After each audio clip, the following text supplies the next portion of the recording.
प्रधानमंत्री कहते हैं कि हमें युद्ध नहीं बुद्ध चाहिए। ईसाइयों का तो हाल इतना बुरा है कि वो कहीं अगर अपना कार्यक्रम करें तो कब वो पिट जाए उनको ये नहीं पता। बस जिसकी लाठी उसकी भैंस हो गई है, और क्या तो उनकी बात मान लो वरना जान के लाले पड़ जाएंगे, ये भी आपके सामने है। और फिर पूरे मामले को रफा दफा करने में भी अब एडमिनिस्ट्रेशन और पुलिस का जो रोल है वो सरकार के कभी कभी नतमस्तक नजर आती है। कल जो उड़ीसा में हुआ, जिस तरह से हमारे लोग गाड़ियां तोड़ी गई, मथुरा में जिस तरह पथराव किया गया, ये तो हम लोगों को सहना ही पड़ेगा, क्योंकि जब हम अपने लोगों के अधिकारों की रक्षा की बात करेंगे तो ये सामंती व्यवस्था में बैठे लोगों को अच्छा नहीं लगता। कल तो राजस्थान की एक बेटी जो पीड़ित है वो अपने सम्मान के लिए टंकी पे चढ़ गई।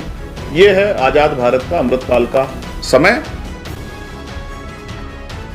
बिहार में महाबोधि बुद्ध विहार पर गैर बौद्धों का कब्जा है, वहां वो लोग आंदोलन कर रहे हैं। जब तक कुंभ चलता रहा तब तक वो आंदोलन उनका चलता रहा। जैसे ही कुंभ खत्म हुआ तत्काल जो है उनको रात में ही जाके बौद्धिस्टों को वहां से हटाया गया, जबकि प्रधानमंत्री कहते हैं कि हमें युद्ध नहीं बुद्ध चाहिए। पूरी दुनिया के लोग वहां आते हैं। आज बौद्धिस्ट समाज में ये चिंता है कि भाई उनके साथ ये अन्याय नहीं होना चाहिए, लेकिन इस पर सरकार चुप। हालांकि मैंने कई मंत्रियों से बात की थी कि भाई अब तो आपको ये सोचना चाहिए कि जब आप अपने धर्म के प्रति अपनी आस्था का सम्मान करते हैं, दूसरों की आस्थाओं का भी सम्मान। तो ये भी अभी आपके सामने।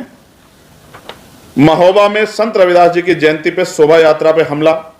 बरेली में सांप्रदायिक तनाव भड़काने के लिए मुस्लिम धर्म के जो सबसे बड़े प्रतीक हैं हजरत पैगंबर साहब के खिलाफ जिस तरह के गानों का प्रयोग किया गया, और जूनागढ़ में गिरनार पर्वत पर जैन तीर्थ स्थल पर अतिक्रमण करके उनको भी उनके जो है उपासना और पूजा के अधिकार से जो है वंचित रखने का काम किया जा रहा है।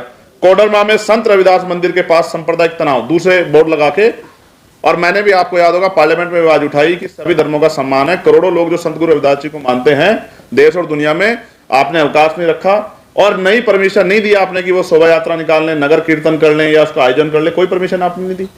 और मुझे ये भी कहने में कोई संकोच नहीं, मैंने संविधान की शपथ ली है।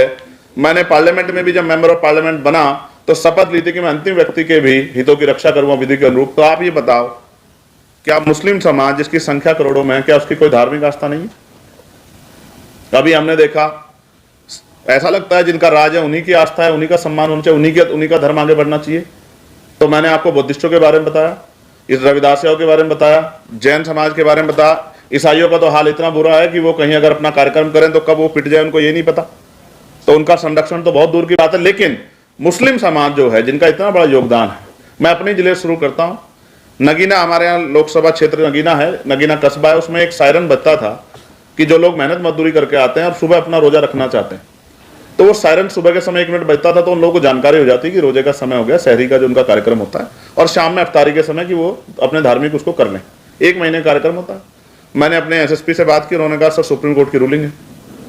तो मैंने कहा भाई कोई रास्ता निकालो कि उनका भी काम हो जाए, क्योंकि जो गरीब लोग हैं, गाँव में रहते हैं, मेहनत मजदूरी करते हैं, थक जाके सो जाते हैं, तो उनको भी अपना जो है पूजा करने का, अपना जो उपासना करने का अवसर मिल जाए, उनके साथ कोई इस तरह की वो ना हो, स्थिति बने। तो उन्होंने कहा सर सरकार का आदेश है कि इस तरह कोई नया वो नहीं होगा, लेकिन वो पुराना चला रहा, पुरानी परंपरा का सम्मान होता है, लेकिन नहीं हुआ।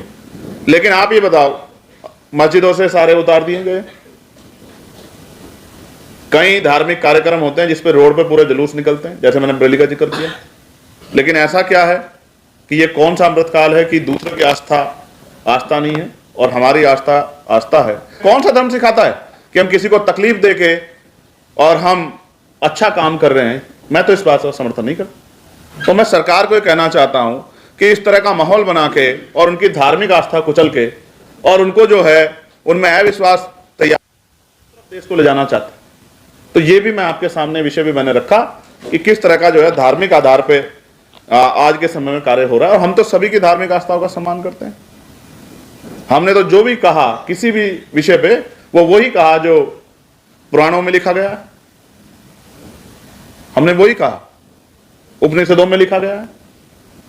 हमने कोई भी बात ऐसी नहीं कही जिसको आप असत्य साबित कर दे। तो मगर अगर किसी को पीड़ा होगी, जैसी आज पीड़ा मुस्लिम समाज, बौद्ध समाज, जैन समाज, ईसाई समाज महसूस कर रहा है, तो उनकी बात कहनी पड़ेगी। आर्थिक क्षेत्र में यह बड़ा चिंता का सबब है। आपने देखा किस तरह निजीकरण हो रहा है, सरकारी नौकरियां बिल्कुल जीरो हो जा रही, और इसकी चिंता तो सभी वर्गों में है। दलित पिछड़ों के अलावा भी, आदिवासियों के अलावा भी सभी वर्गों में, सामान्य जाति के लोगों में इसकी चिंता है कि उनका बच्चा कभी सरकारी नौकरी नहीं पा पाएगा क्योंकि वो रास्ते बंद हो गए।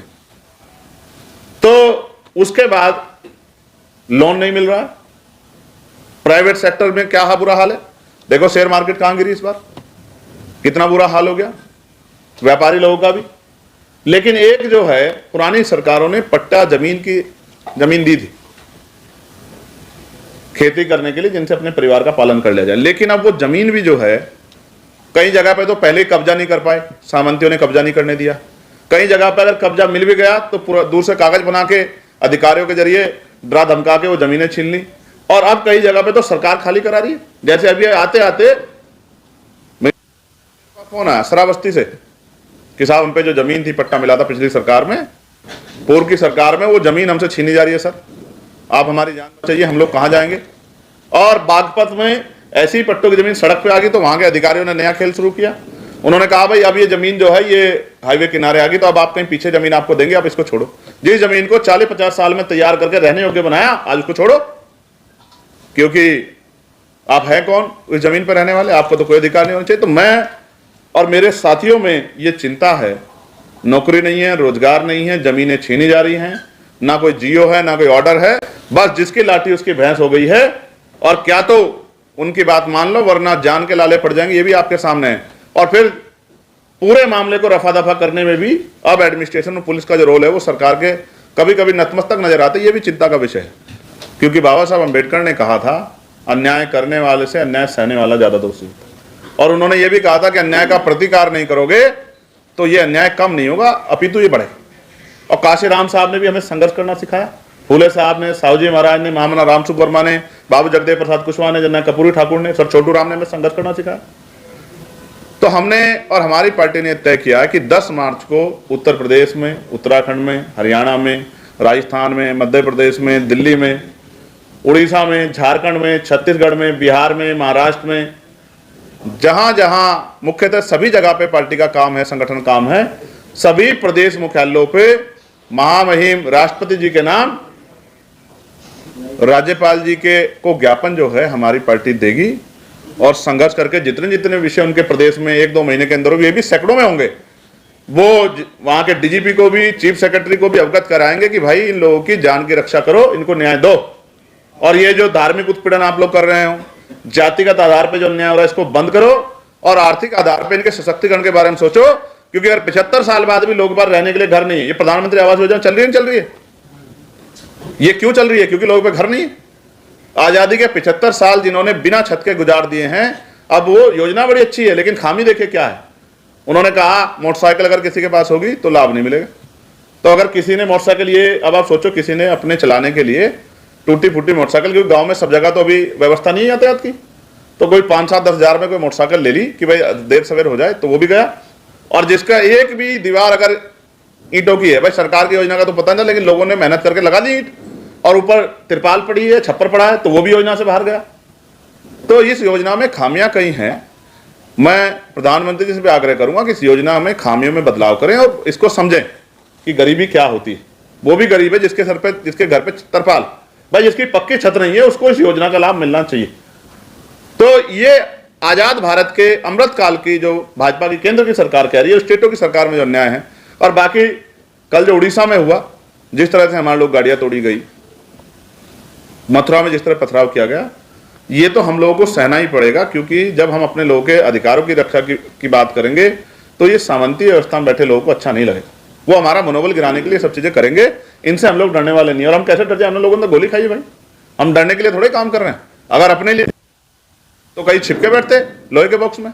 हम सड़कों पर इसलिए हैं, सबके बीच में इसलिए जाते हैं कि भाई हमें अपने लोगों को, सोए हुए लोगों को जगाना है और भाईचारा बना के इन लोगों को राजनीतिक शक्ति इनके हाथ में देनी है।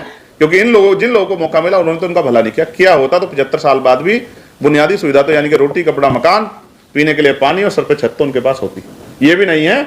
और जो मैंने आपको बताया, कोई हाथ काट देता है, कोई गला काट देता है, कोई इज्जत लूट के अपमान कर देता है, तो ये सब चीजें भी। कल तो राजस्थान की एक बेटी जो पीड़ित है, वो अपने सम्मान के लिए टंकी पे चढ़ गई। ये है आजाद भारत का अमृतकाल का समय। इसलिए मैंने मीडिया के साथियों को अपनी चिंता व्यक्त की। और 10 तारीख को सभी प्रदेश मुख्यालयों पे हमारे साथी भी सुने, क्योंकि अभी हम लोगों ने तय किया था, तो हम अपने साथियों को भी, बीमार में आजाद समाज पार्टी के साथियों को कहना चाहते हैं कि उनको भी प्रदेश मुख्यालय पे जो है एक मजबूत उपस्थिति अपनी दर्ज करा दी है कि अब हम इन अन्याय पे चुप नहीं रहेंगे और सरकार इनकी जानकारी करके और इनको निस्तारण करे, लोगों को न्याय दिलाने का काम करे और आगे आने वाली घटनाओं को रोके।